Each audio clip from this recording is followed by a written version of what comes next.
welcome to Mr. Randy's Wine and Spirits. I am Mr. Randy, and we're here today again for another episode of The Final Pour. If you're new to the channel, hello and welcome. If you're a returning viewer, it's always great to see a friendly face. So, what is a Final Pour episode? Well, Mr. Randy does a 3-part whiskey review where the first part is called Off the Rip, where I get the bottle home, crack it open, have my first pour, and share my first impressions with you. Lucky you, huh? So when part 2 comes around, I'm about halfway down the bottle where I've given the whiskey enough time and enough space to open up to see if the characters change for better or for worse. Rarely do they never change. And then the third final part is where we're at right here today, where we do the final pour.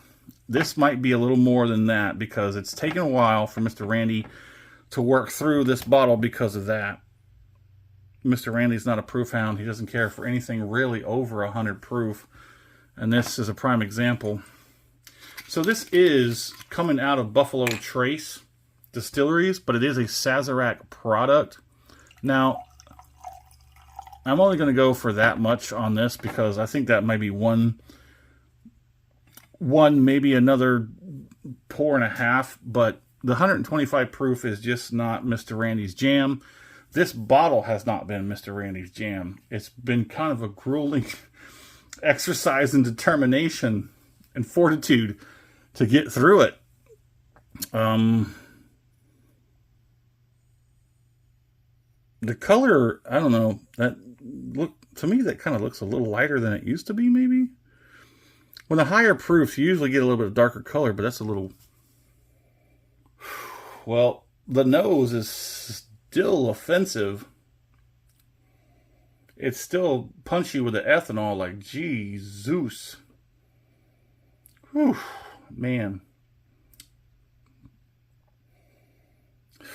Don't put your snoz right in that deep in that glass because you're going to hurt yourself.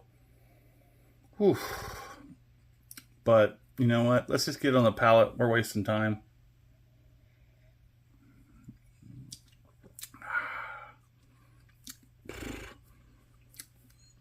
So even though it's the final pour time, it's still a bit, it's got that drying sensation, that drying factor. Ooh, I just can't. I'm so curious. I want more information about what's going on. Why is it benchmark? I mean, there's all that story about the McAfee brothers and blah, blah, blah, and it's out of Buffalo Trace. It has Buffalo Trace characteristics, but it's not a Buffalo Trace. It's like the store brand version of Buffalo Trace. Let me get one more on there to sort of mitigate that finish. Oh. Oof. Even still, after all this time, it's still a little bit rough for Mr. Randy. Whew. So let us know in the comments what you think about benchmark and its whole ordeal. And what is your favorite benchmark? So Mr. Randy's favorite benchmark out of the entire line would be the single barrel. I would have to say that's the best. I'm not saying I absolutely love it. I'm just saying out of this line, benchmark, the single barrel is going to be probably, if I had to choose one, I would choose a single barrel. That nose is still punching me right up the nostrils into the sinuses. Ugh. Well, that's just why we're wasting time. Let's go ahead and get the finish done and put it to bed.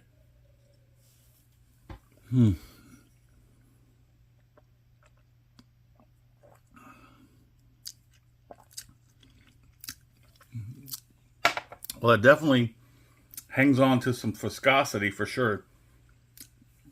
Get a little bit of that squeakiness when your cheeks like sweep up against the teeth. You get that squeakiness. It's got some pretty decent viscosity.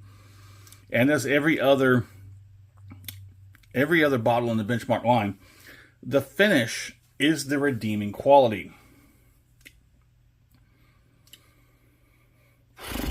The nose, it's high in ethanol. Of course, it is 125 proof. The palate, very stinging, very drying, but it is 125 proof. The finish, if you rush through it quick enough, you can get some decent stuff out of the finish. but then that afterburner kicks in. Ooh, excuse me. Acid reflux is going to be kicking my butt here in a few minutes. So I guess we're going to wrap this up. So this is the conclusion of... Oh, wait. I forgot. We have this. So what I did was I took a small 375 milliliter bottle.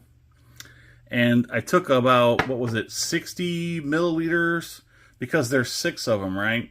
There's 6 expressions in the benchmark line. And I took about a shot, 60 milliliters. So I took 60 milliliters of each of those bottles, and I put it in here. And I've sort of been I give it a little tip or two every other day or so. Just a little tip or two to give it a good mixing up. So I guess we don't finish off with the full proof, but we still have that benchmark mix to go.